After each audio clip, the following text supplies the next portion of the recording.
എതിരാളികളാകുമ്പോൾ അവരെല്ലാം അഴിമതിക്കാരാണ്. പാർട്ടിയിൽ വരുമ്പോൾ അവർ ആദർശത്തിൻ്റെ ആൾ രൂപമാകും. അവർ മറുപാർട്ടിയിലാണെങ്കിൽ കുറ്റം പറയുക, BJPയിലാണെങ്കിൽ അവരെ വാഴ്ത്തിപ്പാടുക.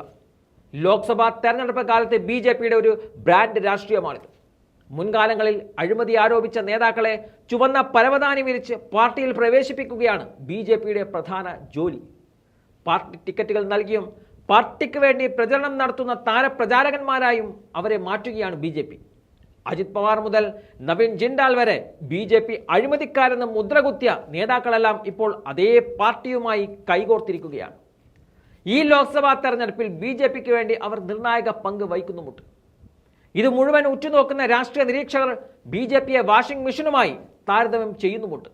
വാഷിംഗ് മെഷീനിൽ കറപുരണ്ട വസ്ത്രങ്ങൾ എത്ര ഇട്ടാലും വൃത്തിയാകുമെന്ന പോലെ BJPയിൽ ചേർന്ന നേതാക്കൾ തങ്ങളുടെ ചെളികളൊക്കെ കഴുകിക്കളയുകയാണ്. NCPയിൽ പിളർപ്പുണ്ടാക്കി മറുകണ്ഠം ചാടിച്ച മഹാരാഷ്ട്ര ഉപമുഖ്യമന്ത്രി കൂടിയായ അജിത് പവാറിനെ BJP ഈ തെരഞ്ഞെടുപ്പിലെ താരപ്രചാരകരുടെ പട്ടികയിൽ ഉൾപ്പെടുത്തിയിരിക്കുകയാണ്. ഇദ്ദേഹത്തിനെതിരെ BJP നിരവധി ആരോപണങ്ങൾ ഉന്നയിച്ചിരുന്നതാണ്. മഹാരാഷ്ട്ര സ്റ്റേറ്റ് കോഓപ്പറേറ്റീവ് ബാങ്കിൽ 25,000 കോടി രൂപയുടെ തട്ടിപ്പ് കേസും ഇദ്ദേഹത്തിനെതിരെ ഉന്നയിച്ചതാണ്. എന്നാൽ BJPയുമായി കൂട്ടുകൂടിയതോടെ ഈ കേസിൽ അജിത് പവാറിന് ക്ലീൻ ചിറ്റ് നൽകി. ഇപ്പോൾ അജിത് പവാറിന്റെ നേതൃത്വത്തിലുള്ള NCPയുമായി BJP സഖ്യത്തിൽ ഏർപ്പെട്ടിരിക്കുകയാണ്. മഹാരാഷ്ട്രയിൽ അടുത്തിടെ BJPയിൽ ചേർന്ന മുൻ മുഖ്യമന്ത്രിയും മുതിർന്ന കോൺഗ്രസ് നേതാവുമായ അശോക് ചവാനെ രാജ്യസഭാ അംഗമാക്കുന്നതിനോടൊപ്പം പാർട്ടിയുടെ സ്റ്റാർ പ്രചാരകനായി നിയമിച്ചിരിക്കുകയാണ്. ആദർശ് അഴിമതി കേസിലെ പ്രതിയാണ് ചവാൻ. ഈ കേസ് ED അന്വേഷിക്കുകയാണ്. ചവാൻ അഴിമതിക്കാരനാണെന്ന് BJP നേരത്തെ പലതവണ വിമർശിച്ചതാണ്. ചവാന് ടിക്കറ്റ് നൽകുന്നതിൽ കോൺഗ്രസിന് നാണക്കേടില്ലേ എന്ന് 2014 മോദി ചോദിച്ചിരുന്നതുമാണ്. എന്നാൽ അദ്ദേഹം ഇപ്പോൾ BJPയിലെത്തിയപ്പോൾ മാന്യതയുടെ ആൾരൂപമായി മാറിയിരിക്കുകയാണ്. അതുപോലെ തന്നെയാണ് അടുത്തിടെ മുൻ കോൺഗ്രസ് MPയും വ്യവസായിയുമായ നവീൻ ജിൻഡാൽ BJPയിൽ ചേർന്നത്. മണിക്കൂറുകൾക്കുള്ളിൽ അദ്ദേഹത്തിന് കുരുക്ഷേത്ര MP ടിക്കറ്റും ലഭിച്ചു. ജാർഖണ്ഡിലെയും മധ്യപ്രദേശിലെയും കൽക്കരി ഖനികൾ അനുവദിച്ചതിൽ ക്രമക്കേട് നടത്തിയെന്നതാണ് നവീനെതിരെയുള്ള ആരോപണം. CBIയും EDയും അന്വേഷണം നടത്തിയതാണ്.